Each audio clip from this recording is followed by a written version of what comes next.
Good afternoon, everyone, and a very warm welcome to this Show Me the Way LinkedIn Live with the personal brand stylist Clare Chambers. Hello, Clare. Hi, Naomi. Thank you so much for having me as Well, part of thank this you. masterclass. I mean, I so appreciate it, particularly as you're dialing in from Ibiza with a very sick little one. Yes, multitasking as Multitasking in your wardrobe. yeah, exactly. So, listen, today we're going to be talking about dressing for success and how understanding your personal brand and your personal brand style, which is what Claire's all about, can really supercharge your career this year. Now, Claire, as you can tell, is a very old friend of mine. She's styled me since the early noughties. She's seen me through being an actress, then a banker for half a decade, then a journalist for over a decade, and now as a comms director. And she's a person I refer my clients to who need a bit of a refresher, a new fresh look, perhaps for a new job or even a one-off big event. And sometimes even, and I think that this is where you can have a huge impact, a kind of stylish, compact wardrobe for a business trip. Because if you're anything like me, when you're rushing to get off somewhere, the last thing on your mind is, oh my goodness, what am I actually going to wear? And it really makes a difference. So, in the next 20 minutes or so, Claire and I are going to be discussing the 3 V's, I like to think of it: values, so knowing what matters most to you; vision, how you visually present and how that will make a difference to how you feel and in turn how you're perceived; and victory. So, I like this one. So, really empowering ourselves to move away from being the victim. Oh, I can't change my career. I can't step up. That kind of stuck in a rut mentality, to really being victors in our career. But before I properly welcome Claire, please stay tuned to the end, because the first 5 people who reply are going to get a free 15-minute defining your value session with me and a free 15-minute styling session with Claire to really springboard you into that stylish and, as I said, impactful 2023. So first up, Claire, thank you. Tell me a little bit, I mean, I know this, but the audience doesn't. Tell me a little bit about how you came to be the personal brand stylist for female business leaders. So it actually stems back to when I first started my career as a fashion and celebrity stylist. And really, back in the day, in the early noughties, it was only celebrities or very well known people that had a personal brand attached to them. And of course, that is where the concept of how powerful a personal brand is in today's society. And really, the two females that sort of stand out to me and really kind of cemented both my interest and my deep rooted passion in personal branding was working with Mariah Carey and Renee Zellweger. And the difference, the real Okay, I kind of knew that was going to be a mic drop moment, of course. yeah, exactly. The contrasting difference was that the time of working with both of them, like literally the shoots were about a week apart. Mariah Carey had a brand new album coming out, and she was somebody who had a very, very mixed message about what she wanted these outfits to look like and to say. There was so much confusion around me styling the shoot. No, I want to try this outfit. No, I want to do this. No, I want to wear that. And I walked away from that thinking, this woman doesn't know what she wants to say about herself. Now, in stark contrast, working with Renee Zellweger, she just finished shooting a brand new movie and was promoting it. It was very, very different to her usual style of comedy. This was a much more serious role. And she really wanted to project and illustrate that message that she was a very kind of serious actress, that this was a turning point in her career. And so she literally then changed this whole narrative that we were to spell out in the shoot that I was styling for her, was to clearly transcend that message about who she was as this kind of like new, much more serious actress. And it was at that point That's that I so realized interesting. Just let just me pick how up on that messaging and a really clear brief, I think, is something that's at the heart of that. yes, 100%. Because also it's about really at that point that I realized just how powerful the story that clothes can tell about somebody. Because then what sort of transpired after I'd worked with both of these women as they were both promoting said movie, said album, was that the one that came up on top was Renee Zellweger, because people then suddenly started to see her as this different type of actress. And we know so even in today, where Renee Zellweger still has a very prolific career as a serious actress, and Mariah Carey sort of like, comes and goes. She has moments of being the top, but we can see the consistency with Renee Zellweger, and that is the power of a personal brand. And it's interesting because the brand may shapeshift over time, right? It's not Absolutely. Yeah. always. And that, I suppose, brings me on to values, because I think having an understanding of your values as a basis for your business is really fundamental. Why am I doing what I'm doing? That's always steady. I think your kind of core values are always pretty steady, although the way they manifest themselves might be different. So it could be that community is really important to you when you're, I don't know, when you're volunteering in your early 20s, and then community is really important to you when you need help on a school run, or you need help looking after an elderly parent, or you need, in your 40s, 50s.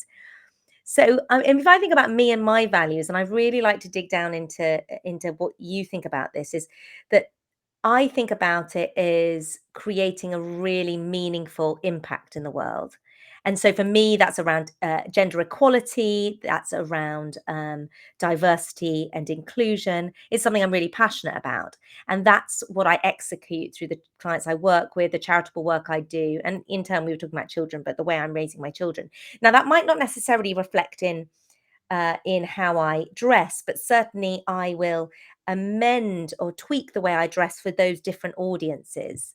And I'd love to know, for you, have you done work on your values, and how has that manifested itself through your work as a personal branding stylist? Yeah. So, first of all, you've hit on the most critical point there about what style means when it's wrapped up inside of your personal brand.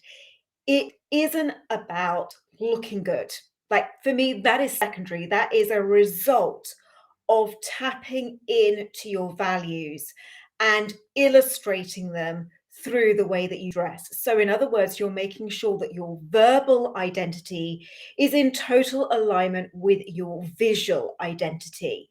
That is what a personal brand style is. It's about making sure that internal dialogue is then illustrated externally. So when I think about my own values, I'm like you, Naomi. One of the core values I hold is gender equality. And I really believe that the way that we dress as women allows us to take control of our own narrative, to be able to both shift our own perception, our self perception, but equally the perception that other people have. Because it's a well known fact that as women, we are judged on our appearance. In person, it's less than 7 seconds. And online, it's less than 1.5 seconds, meaning we don't have enough time to string a sentence together in that short space of time. So, Oh, it's therefore, killer. It's it's a absolutely killer. killer. But we say that, we say it's a killer, but in actual fact, we can view it that way, which is how society tries to tell us this is a bad thing for women, that we are judged on our appearance. Or we can flip the script and actually turn that into our greatest business advantage over men, who have to go that extra mile in verbally communicating because their visual identity doesn't have as much weight as their verbal.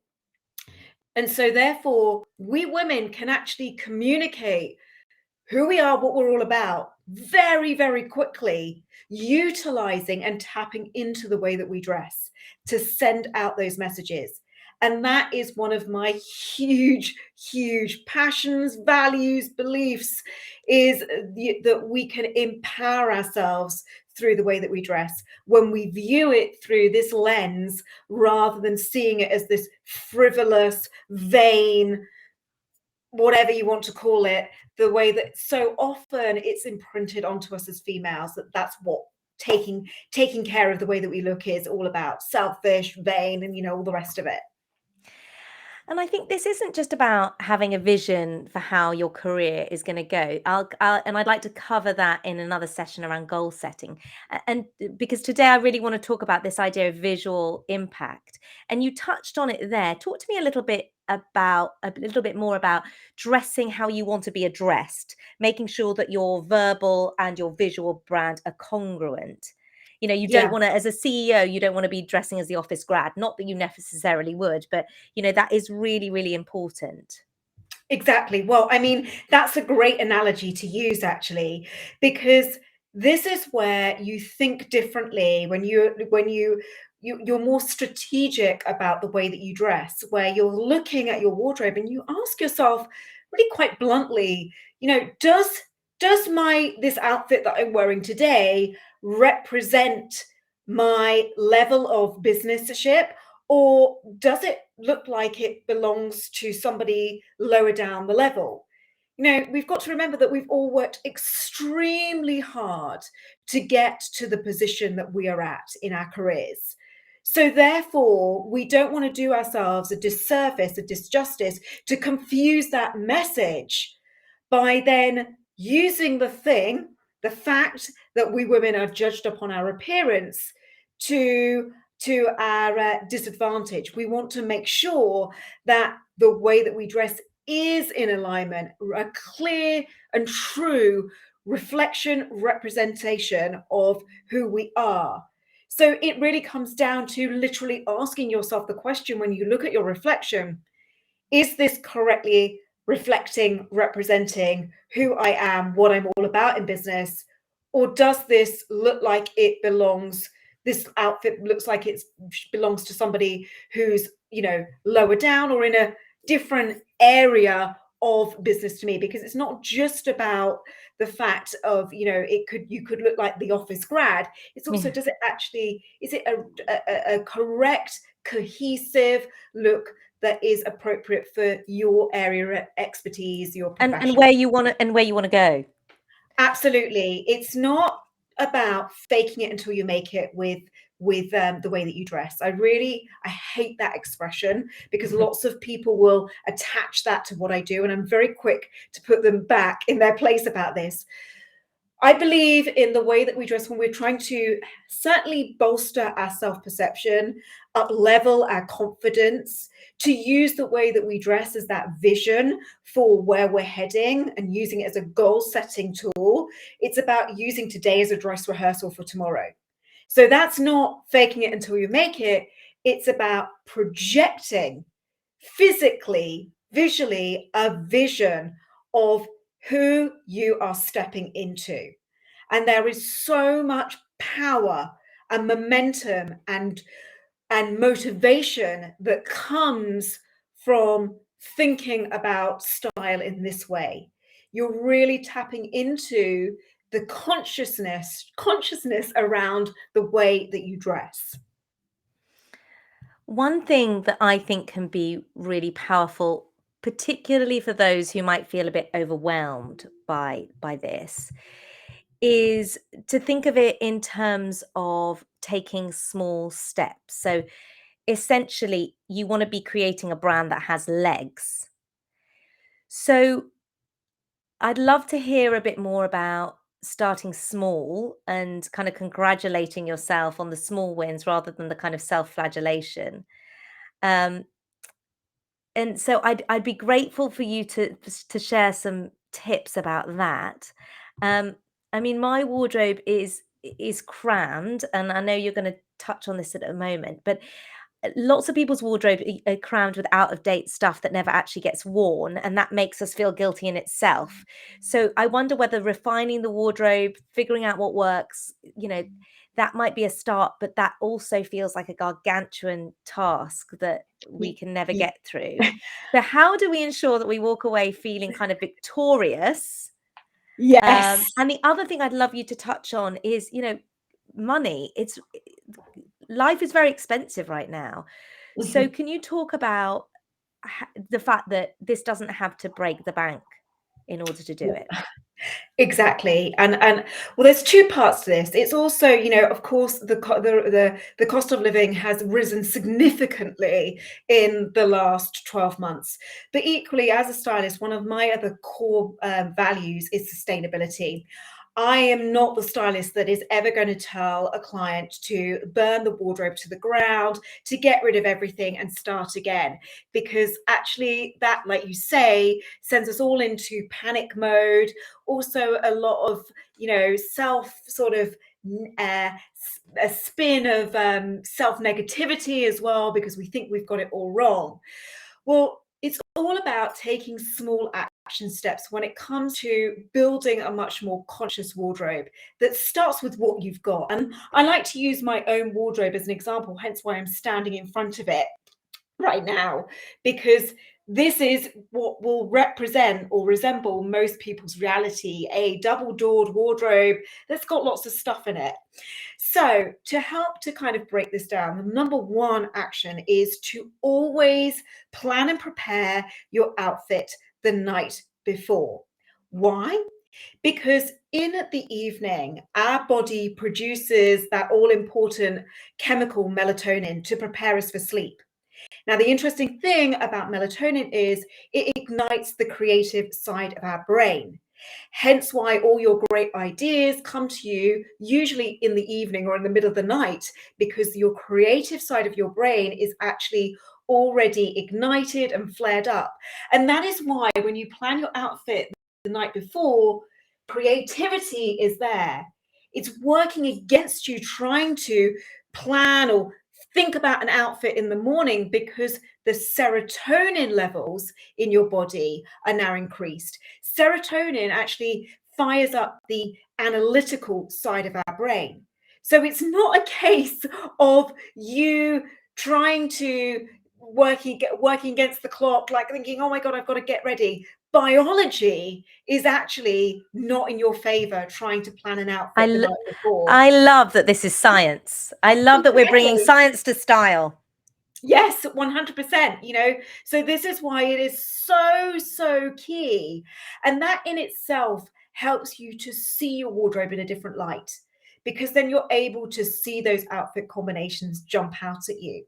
Now, again, moving on from that, action tip number 2 is, for the most part, I'm sure a lot of your wardrobes will kind of, either be color coordinated or perhaps organized, whereas you can see mine looks a bit like a sort of hot mess. And this is because of the fact that I use this theory called organized chaos, meaning that when I wear something, I never put it back into the wardrobe in exactly the same place. Now, the reason being is two-part. One is when we replace something in the wardrobe and put it in exactly the same place as it was before, it means that our brains can't actually, it doesn't help when that melatonin is activated for the brain to see new combinations. It will kind of go, okay, I'll wear that same outfit combination again. Whereas when we place it back into the wardrobe in a different place, it interrupts the brain circuit. Again, this is a bit of science going on here, to see brand new outfit combinations, because the brain will suddenly see, oh, hang on a second, I could wear that top and that jacket together. Or, oh, wait, those trousers and that top work really well together as well. So you're activating the part of your brain where it can see things differently, because you're interrupting, as I say, that pattern, that visual that it's confronted with every single day, by seeing things in a different light. And then the third action step, and this is what helps you to eliminate pieces out of the wardrobe over a slow, steady course of time, rather than, as I say, tearing everything out and being left with nothing, is that every single morning when you're putting on an outfit is to sense check with yourself in the mirror. Does this outfit, does this piece I've got on still speak my message? And slowly but surely, this is where you're able to take out those items that no longer fit with you. Because as we've discussed during this session, is that you're a constant evolving person. So therefore, things that perhaps once upon a time spoke to you no longer do, you can eliminate them without that feeling of guilt attached to them, And because do you're you able to think then clearly identify it doesn't work for you anymore.